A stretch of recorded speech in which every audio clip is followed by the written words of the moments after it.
से आपको थोड़ा सा जो है वो इसके बारे में पता चलेगा कि पेपर में क्वेश्चन जो है वो कौन कौन से टॉपिक से जो है वो पूछे जाते हैं, किस तरह से जो है वो पेपर आता है, और कैसे जो है वो हमें उनको जो है वो टैकल करना है। तो ये सब चीजें रहती है, और आप सभी ने अपना अपना आंसर जो है वो चैट ऑप्शन में जो है वो टिक करना है। जो भी आपको जो है वो आंसर लगेगा उसी के अकॉर्डिंग जो है वो आप आंसर देना। और साथ में अटेम्पटेशन इज द की, सभी ने जो है वो अटेम्प्ट करना है। जो भी क्वेश्चन आपको स्क्रीन पे विजिबल होगा, और मोस्टली जो है वो आपने ट्राई करना है कि हमने जो है वो इसको अटेम्प्ट करना है। ठीक है।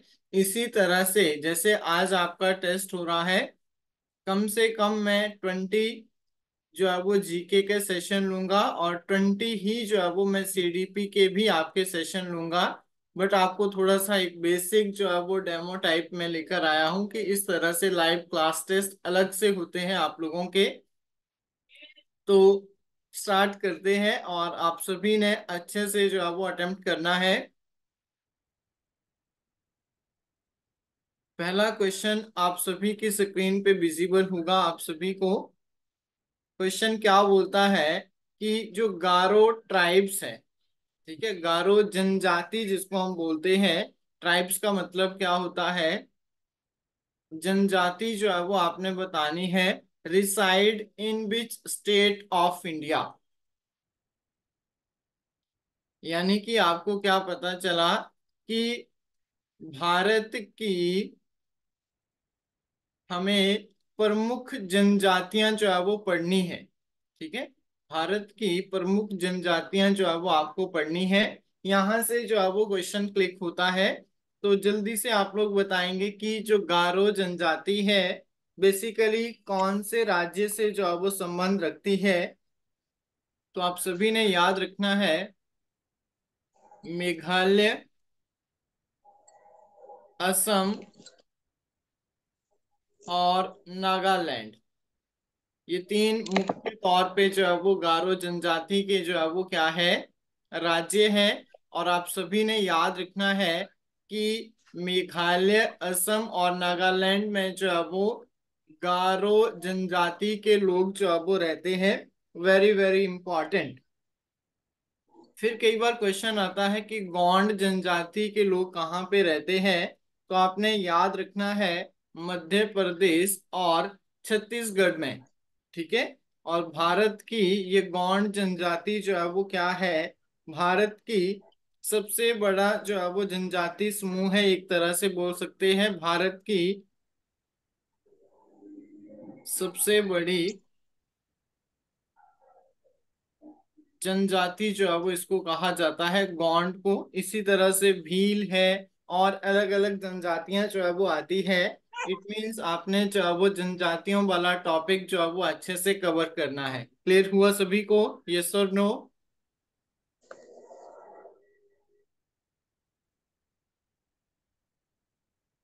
गारो खुद को एक जो है वो सामान्य पूर्वजों के वंशज के रूप में मानते हैं, और ये मुख्य रूप से मेघालय, नागालैंड और असम जिले में।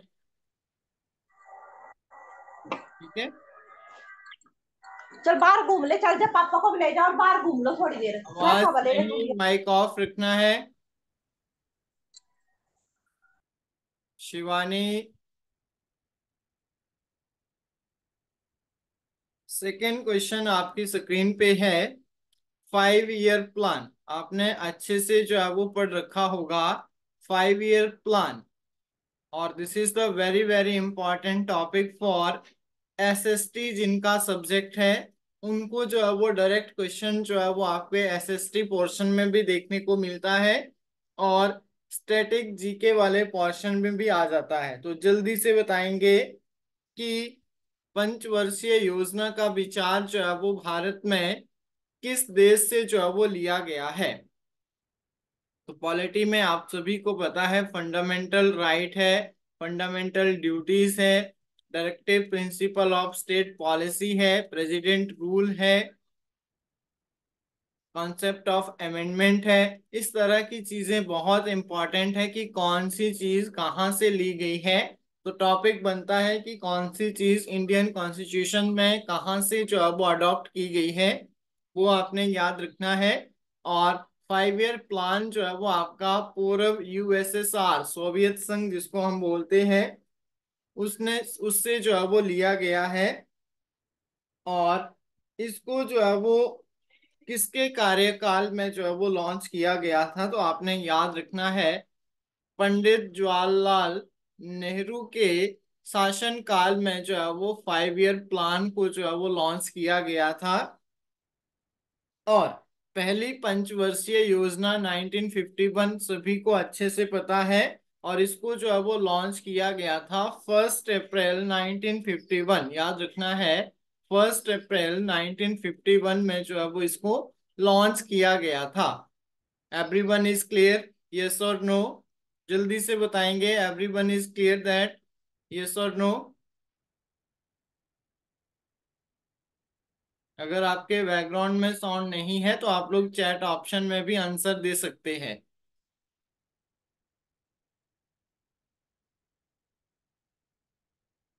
ओके। अब देखो क्वेश्चन, इस वाले टेबल को आप लोग स्क्रीनशॉट ले सकते हैं, यहां से जो है वो चीजें आप कवर कर सकते हैं।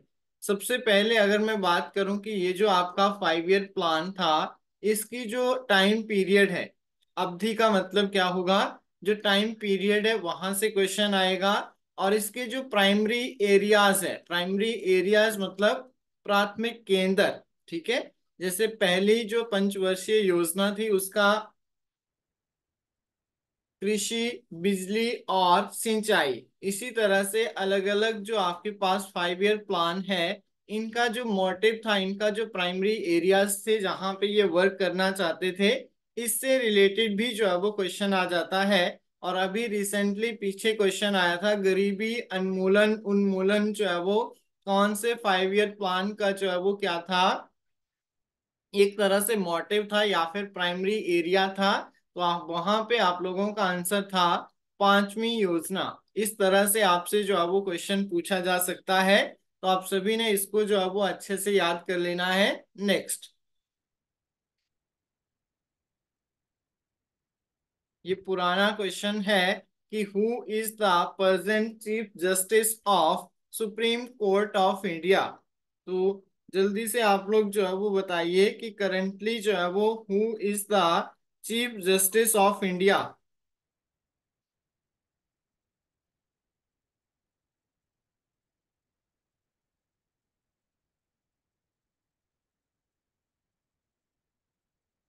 तो आप सभी ने याद रखना है, धनंजय, क्या नाम है?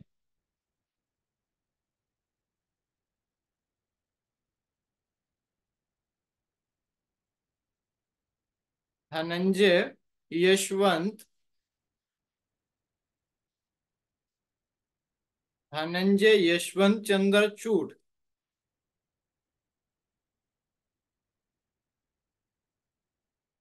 ठीक है। ये जो है वो करंटली क्या है, chief justice of India in supreme court जो है वो बोलेंगे।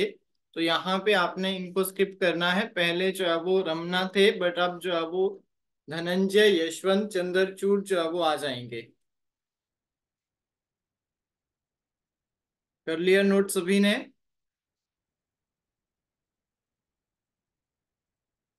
नेक्स्ट आता है question number 4, in which state of India,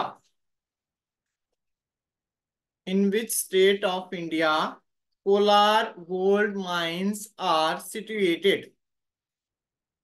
तो आपने बताना है कि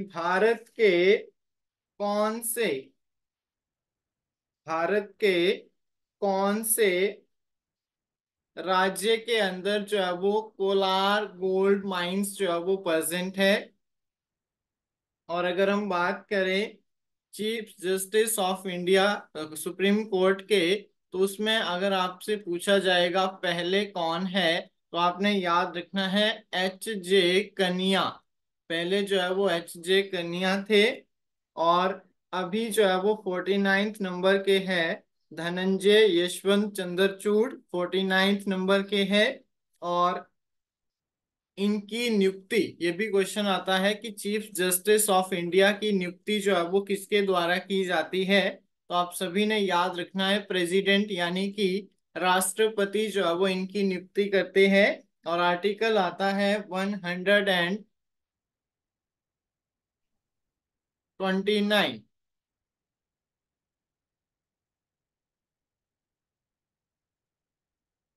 और इसका आंसर सभी ने देना है। अभी दो तीन स्टूडेंट ने ही आंसर दिया है, तो प्लीज आंसर जो है वो सभी से चाहिए। शिवानी, नमिता, ओके, मीनाक्षी, पूजा, काजल, रीना, ओके, सभी ने आंसर करना है फटाफट।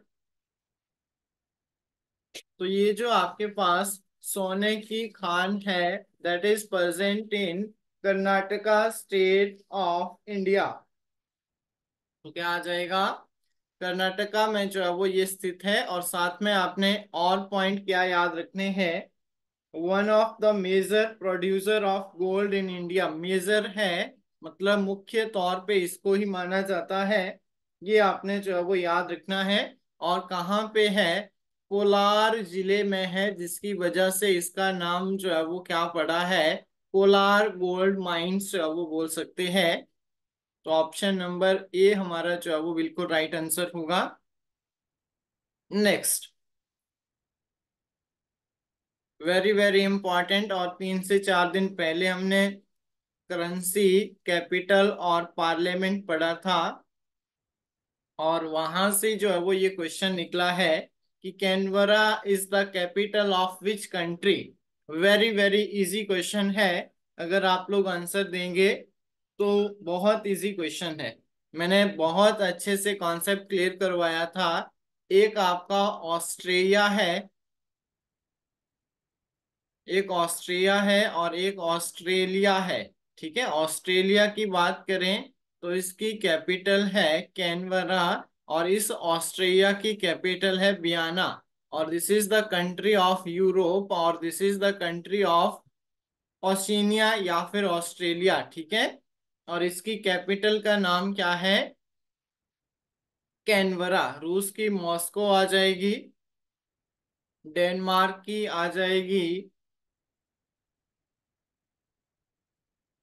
अभी नहीं आ रही है माइंड में।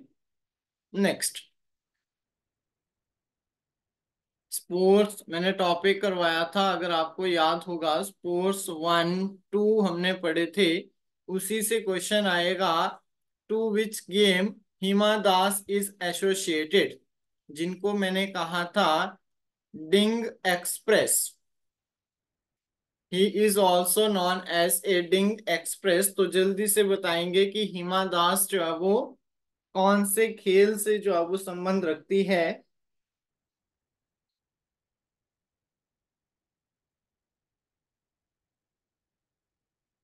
तो आप सभी जानते हैं एथलेटिक, ठीक है,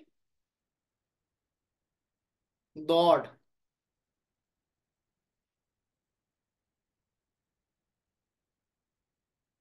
And his nickname is Ding Express. Hima Das is a 19 years old Indian sprinter from the Assam state. He became the first Indian woman, indeed the first ever Indian athlete to win a gold medal in the format of global track event, the IAAF World Under 20 Championship.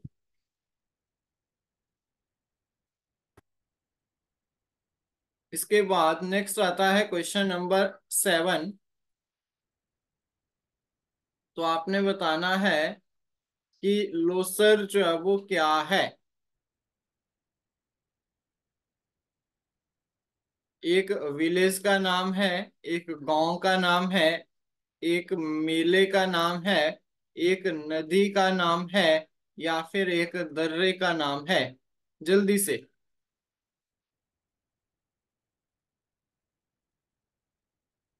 जल्दी से chat option में answer करना है।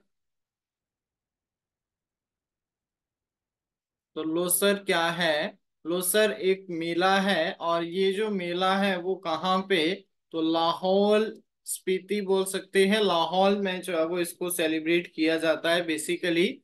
और this is the name of fair.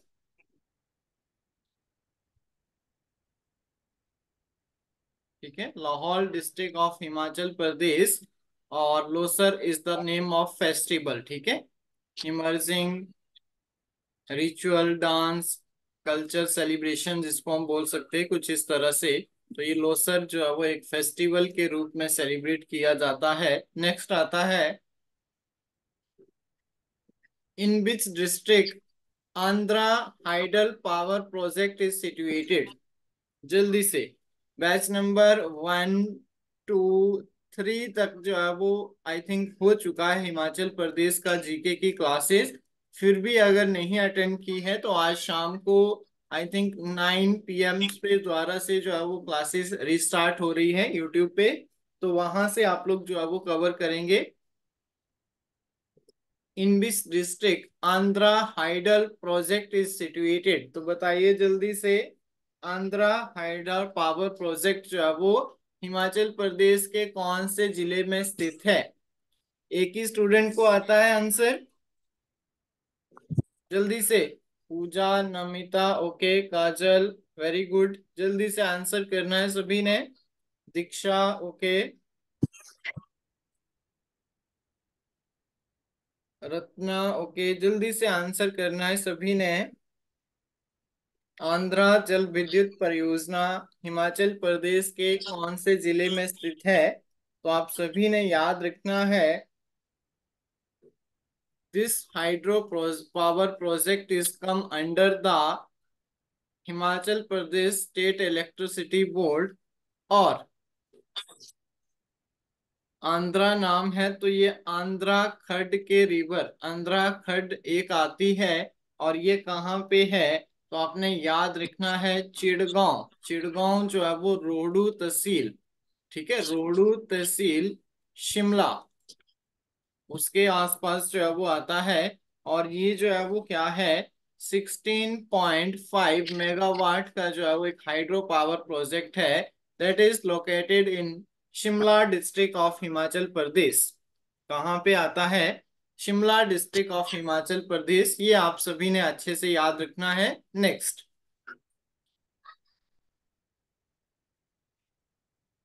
who among of the following is Mughal ruler which is reimposed जजिया? जल्दी से आपने बताना है कि जजिया कर को किस मुगल शासन ने पुनः जो है वो लगाया था? जल्दी से।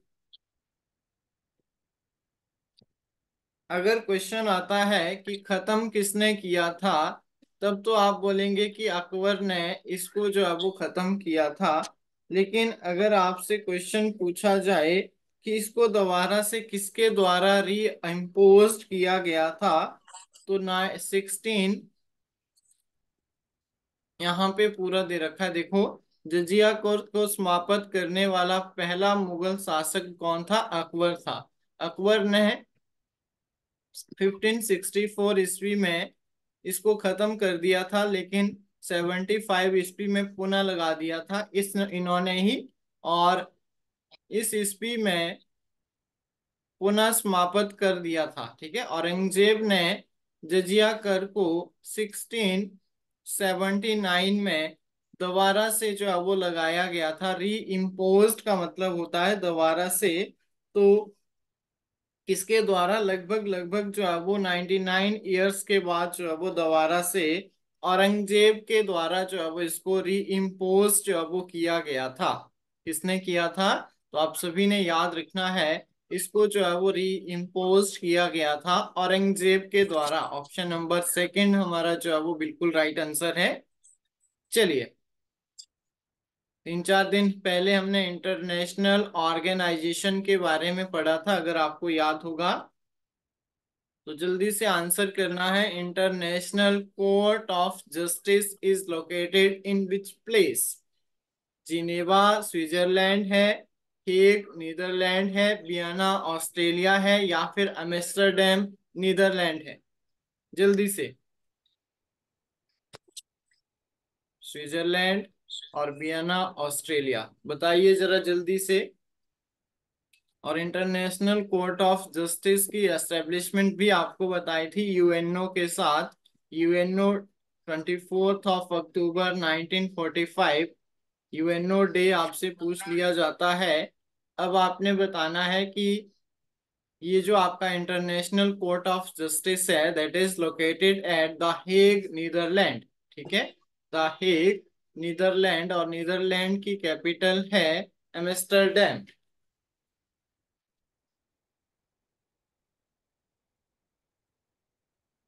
नेक्स्ट आता है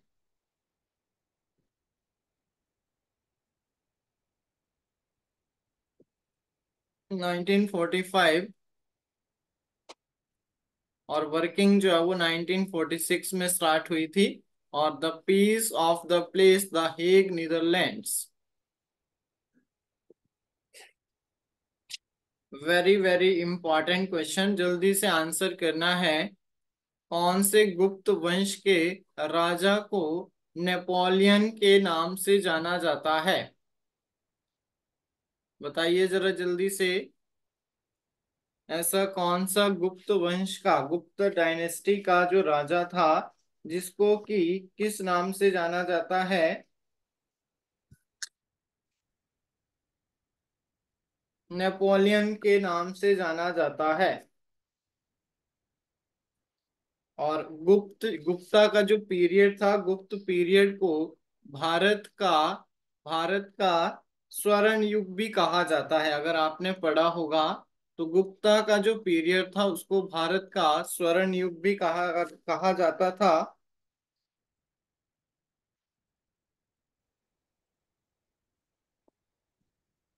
और B A Smith B A Smith के द्वारा भारत का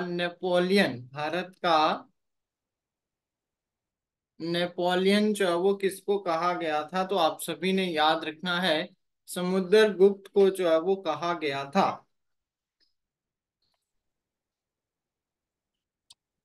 ठीक है, श्रीगुप्त ने जो है वो गुप्त साम्राज्य की स्थापना की थी, ये भी आपने पढ़ा होगा।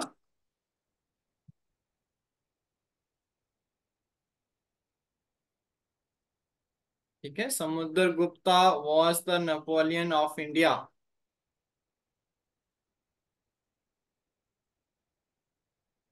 चलिए, ये तो मैंने पता नहीं कितनी बार करवा दिया है। आनंद मठ के लेखक कौन थे?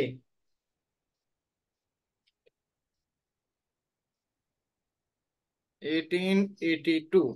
बताइए जरा जल्दी से। Who was the writer of Anand Math? जट हॉटस्पॉट करो on. Mic off please. Mic off रखना है सभी ने। तो आप सभी ने याद रखना है कि बंकिम चंद्र चटर्जी जो है वो क्या थे? आनंद मठ के लेखक थे। आनंद मठ को बांग्ला भाषा का एक उपन्यास है जिसकी रचना बंकिम चंद्र चट्टोपाध्याय के द्वारा की गई थी। और इस कृति का भारतीय स्वतंत्रता संग्राम और उसके क्रांतिकारियों पर जो है वो गहरा प्रभाव पड़ा था। और भारत का राष्ट्रीय गीत वंदे मातरम जो है वो इसी उपन्यास से लिया गया है। कई बार क्वेश्चन आता है तो आपने याद रखना है कि वंदे मातरम जो है वो आपका किससे लिया गया है? आनंद मठ से ही जो है वो लिया गया है।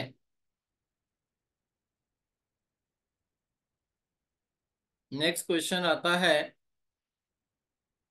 कि जो Himachal Pradesh police training centre है, ठीक है, Himachal Pradesh police training centre जिसको HPPTC के नाम से जानते हैं, और इट वाज एस्टेब्लिश्ड इन 25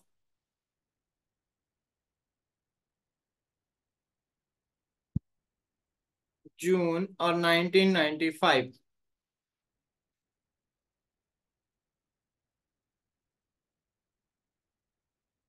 कहाँ पे है? तो आपने याद रखना है, डरो डिस्ट्रिक्ट कांगड़ा में स्थित है। और ऋषि गुरु द्रोण। ऋषि गुरु द्रोण के नाम पर इसका नाम क्या है? द्रोणगढ़ जो है वो रखा गया है, और जिसको कि हम डरो के नाम से जो है वो जानते हैं, ये भी आपने साथ में याद रखना है। नेक्स्ट आता है, Binwa hydel power project is located in which district of Himachal Pradesh? जल्दी से फटाफट आंसर करना है। Binwa hydel power project is located in which district of Himachal Pradesh? Mandi, district Kangra, Chamba या फिर शिमला? जल्दी से शिवानी, ज्योति, ओके, पूनम, रीना, गोलू, पूजा, कौंडल, ओके, रीना। तो आपने सभी ने याद रखना है, Binwa hydro power project is located at near by Baijnath, हाकसू खट। 6 मेगावाट के जो है वो दो यूनिट है, जिसमें 3 मेगावाट का और 3 मेगावाट के जो है वो दो क्या है, मिनी हाइड्रो पावर प्रोजेक्ट है, और that is located in district Kangra. Next आता है क्वेश्चन नंबर 15। विश्व जनसंख्या दिवस, इम्पोर्टेंट डे और डेट भी मैंने आपको करवा दिया है। तो जल्दी से बताएंगे कि जनसंख्या दिवस और जनसंख्या के अध्ययन को जो है वो डेमोग्राफी, ठीक है, डेमोग्राफी जो है वो बोला जाता है, ये भी आपने याद रखना है।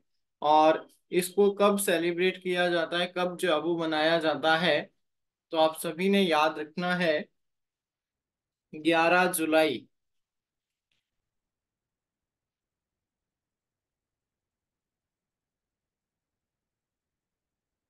नेक्स्ट आते हैं इम्पोर्टेंट डे।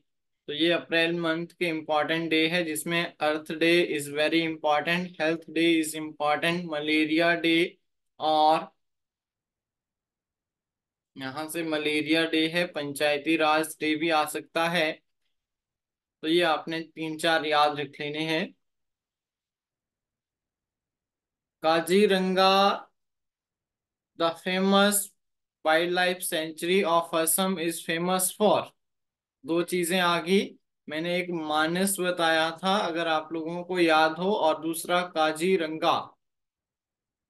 और पहला हमने पढ़ा था जिम कॉर्बेट, उत्तराखंड का जिम कॉर्बेट नेशनल पार्क, याद होगा आप लोगों को। बाकी गिरी गुजरात में, ठीक है, बांधवगढ़, माधवगढ़ हमने संजय ये सब पढ़े थे। रणथंभौर राजस्थान में हमने पढ़ा था। उत्तराखंड के बहुत ज्यादा, यूपी के, फिर हमने केरल में साइलेंट वैली डिस्कस की थी। तो बताइए जल्दी से, तो एक सींग वाले गैंडे के लिए जो है वो फेमस है, राइनोर्स जिनको हम बोल सकते हैं। तो एक सींग वाले गैंडे के लिए जो है वो फेमस है आपका Kaziranga national park. National park बोल सकते हैं, वाइल्ड लाइफ सेंचुरी बोल सकते हैं। चलिए,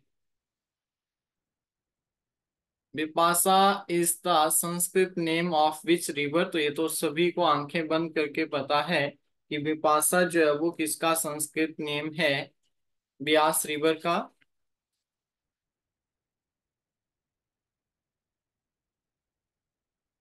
बट आपको ये वाला टेबल लर्न करना है। और एक क्वेश्चन जो है वो मोस्ट प्रोबेबल इसी से जो है वो आ जाता है, वैदिक नेम, संस्कृत नेम और ग्रीक नेम। यमुना, सतलुज, ब्यास, रावी और चिनाब, कालिंदी, सतुद्री, अर्जिकिया, परुशनी और असिकनी, ये संस्कृत नेम है। ये इसके जो है वो क्या है, ग्रीक नेम है। तो ये आपने स्क्रीनशॉट ले लीजिए, और अच्छे से इनको याद करना है साथ साथ में। कर लेंगे? यस और नो?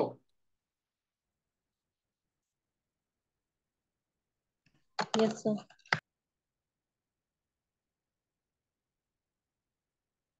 नहीं करेंगे?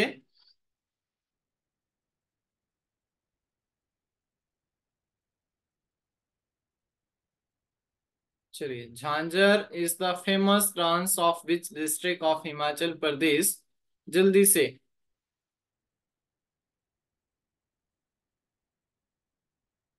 चंबा, मंडी, कुल्लू या फिर कांगड़ा? बताइए जरा जल्दी से। Jhanjhar is the famous dance of which district? तो आप सभी ने याद रखना है, झांझर जो है वो क्या है, चंबा जिले का जो है वो क्या है, फेमस डांस है। लेकिन इतने से बात नहीं बनेगी, आपको हर एक जिले के इम्पोर्टेंट डांस याद रखने पड़ेंगे। कड़िथी, डीली, रुचका ये अभी पूछे गए थे कुल्लू के। नाटी, झुरी, बुडाहा ये आता है। फूल यात्रा चंबा के तो याद ही रखने हैं। फूल यात्रा डांस है पांगी का। चुराई, झांझर, डांगी, ढेपक, घुरी ये सारे जो है वो क्या है, चंबा जिले के इम्पोर्टेंट डांस आते हैं। शिमला के भी देख लीजिए। छोरा, हंसू, माला, बुरा। ठीक है।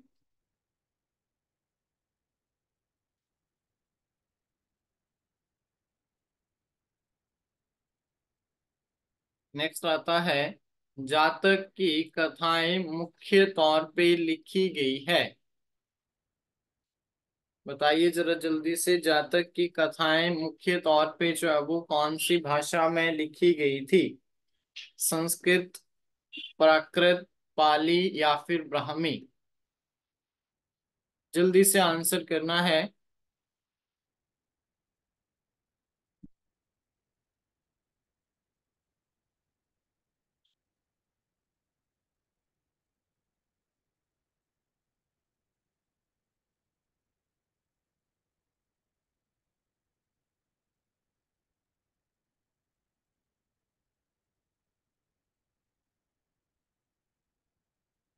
तो आप सभी ने याद रखना है कि जातक की कथाएं जो है वो मुख्य तौर पे पाली भाषा में जो है वो लिखी गई थी। पाली भाषा में जो है वो इसको लिखा गया था। तो ऑप्शन नंबर सी हमारा जो है वो राइट आंसर हो जाएगा।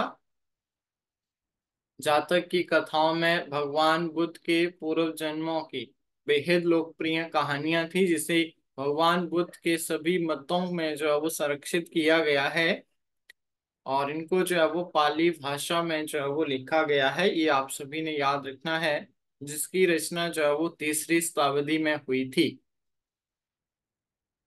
Who is known as the lady with the lamp? ये भी मैंने क्लास में करवा रखा है, जल्दी से आंसर करेंगे। Who is known as lady with the lamp? फटाफट आंसर करना है सभी ने। जल्दी से आंसर करेंगे। लेडी विद द लैम्प,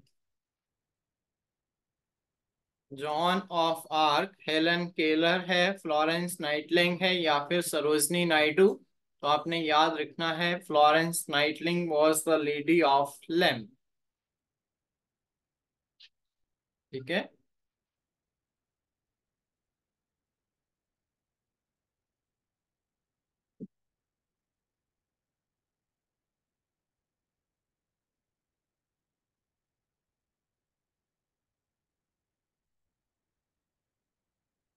तो ये था आज का हमारा छोटा सा टेस्ट। होपफुली आप सभी ने इसको एंजॉय किया होगा और अच्छे से चीजें नोट की होंगी जो आपको इम्पोर्टेंट लगी है। और topic must be the important, question is not important, ये आपने याद रखना है। और किसी का कोई क्वेश्चन है, कोई क्वेरी है, तो आप लोग जो है वो चैट ऑप्शन में पूछ सकते हैं।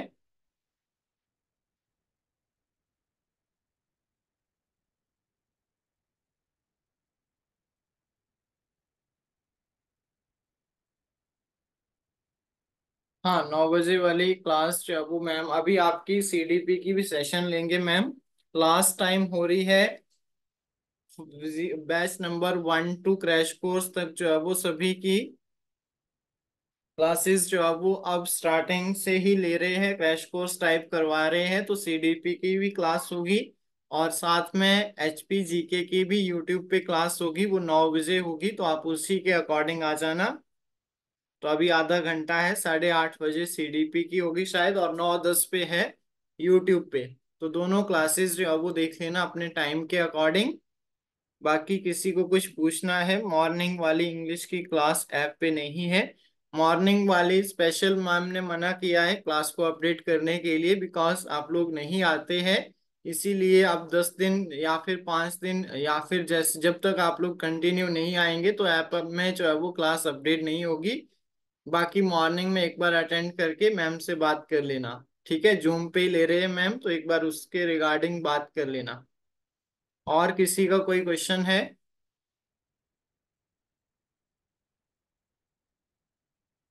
जल्दी से, 2 मिनट है मेरे पास, जल्दी से अगर किसी का कोई क्वेश्चन है, किसी को किसी सब्जेक्ट में दिक्कत आ रही है, कुछ चीजें समझ नहीं आ रही है, तो आप लोग जो है वो फ्रीली पूछ सकते हैं।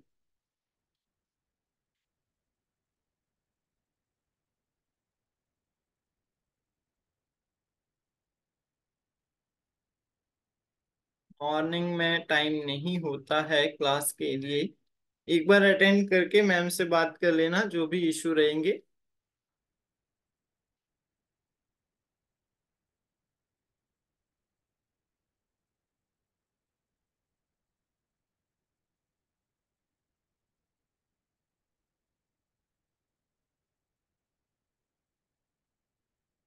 चलिए, तो thank you so much everyone. Hopefully आप सभी ने सारी चीजें अच्छे से अंडरस्टैंड की होगी। और